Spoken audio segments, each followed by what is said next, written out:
Welcome back to our YouTube channel. जैसा कि इसके पहले के वीडियो में हम लोग ने देखा था बार bending schedule of column footing और बीम का। तो अभी हम लोग चालू करेंगे बार बेंडिंग शेड्यूल ऑफ स्लैब। पर उससे पहले हम लोग देखेंगे स्लैब हमारा कौन कौन से टाइप के रहते हैं, स्लैब क्या होते हैं। तो जनरली स्लैब हमारा जो रहता है वो रहता है हमारे रूम का टॉप पोर्शन कवर करने के लिए, जिसको हम लोग नॉर्मली छत बोलते हैं। तो भी हमारा स्लैब रहता है वो रहता है चारों साइड से हमारा बीम से सपोर्ट रहता है, ताकि स्लैब का जो लोड रहता है वो रहता है डिस्ट्रीब्यूट करने के लिए हमारा बीम पे जाता है। तो स्लैब हमारा दो टाइप के रहता है, एक होता है वन वे स्लैब, दूसरा होता है टू वे स्लैब। तो हमारा वन वे स्लैब क्या रहता है कि अगर हम कोई स्लैब है हमारा, उसका लॉन्गर स्पैन जो है वो शॉर्टर स्पैन से अगर 2 गुना ज्यादा है तो स्लैब को हम बोलेंगे वन वे स्लैब। तो जैसा कि एक मैंने यहाँ पे लाइन ड्रॉ किया है, सपोज करें एक मेरा ये स्लैब है, इसका लॉन्गर स्पैन हमने लिया है 9 मीटर, शॉर्टर स्पैन लिया है 4 मीटर। तो 9 डिवाइड बाई 4 करेंगे तो ये मोर देन 2 आएगा। तो इसलिए इस स्लैब को हम लोग बोलते हैं वन वे स्लैब।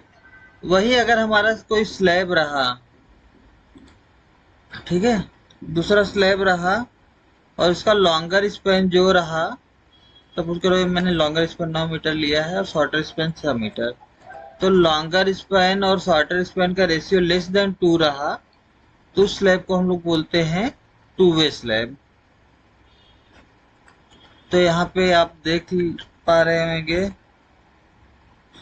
कि ये हमने जो स्लैब लिया है इसका लॉन्गर स्पैन हम लोग ले ले 9 मीटर, शॉर्टर स्पैन ले लिया मैंने 6 मीटर। तो अब मेरा longer span divide by shorter span मेरा हो जाएगा लेस देन 2 रहेगा, इन दोनों का रेशियो। तो इसलिए इस स्लैब को हम लोग बोलते हैं टू वे स्लैब। तो वन वे स्लैब में जनरली हमारा जो दो बीम है, यहाँ पे सपोज करो एक बीम रहेगा, यहाँ पे दूसरा बीम रहेगा, क्योंकि स्लैब हमारा बीम के ऊपर में सपोर्ट रहता है, इसलिए हम लोग दोनों साइड से बीम का सपोर्ट लिया हुआ है यहाँ पे। और सिमिलरली मेरा टू वे स्लैब में भी रहता है।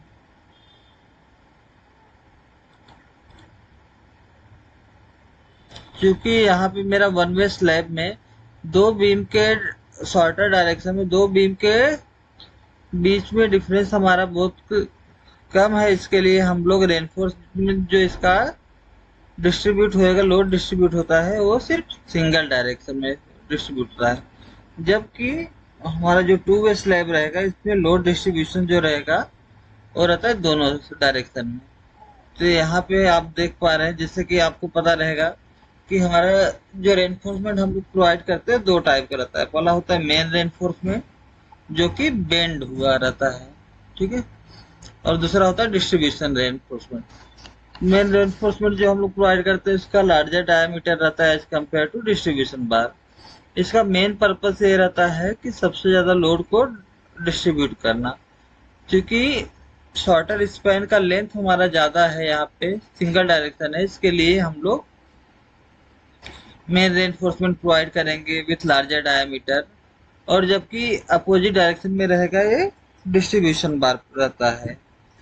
तो आप एक तरीके से बोल सकते हो वन वे स्लैब का कि ये हमारा पैरेलल बीम पे सपोर्ट करता है सिर्फ शॉर्टर डायरेक्शन में, और यूनि डायरेक्शन में सिंगल डायरेक्शन में प्रोवाइड कर लोड डिस्ट्रीब्यूट करता है। जबकि टू वे स्लैब में ऐसा नहीं होता। टू वे स्लैब में हमारा जो मेन रेनफोर्समेंट रहता है वो दोनों डायरेक्शन में, मीन शॉर्टर स्पैन पे भी प्रोवाइड करते हैं, लॉन्गर स्पैन पे। क्यों? क्योंकि दोनों के बीच में जो हमारा जो स्पैन रहता है, तो दोनों लॉन्गर स्पैन और शॉर्टर स्पैन का रेशियो लेस देन 2 रहता है, मीन लोड हमारा दोनों साइड में ज्यादा आएगा, इस डायरेक्शन में भी और इस डायरेक्शन में भी। तो लोड डिस्ट्रीब्यूट करने के लिए हम लोग दोनों साइड में मेन रेनफोर्समेंट प्रोवाइड करते हैं। तो होप इतना आपको समझ में आया रहेगा। इसके साथ में हमारा जो रहता है, इसका जो मेन रेनफोर्समेंट का बार रहता है बेंडिंग बार, वो शॉर्टर डायरेक्शन में आता है, मीन्स इस तरीके से कुछ, ये आप देख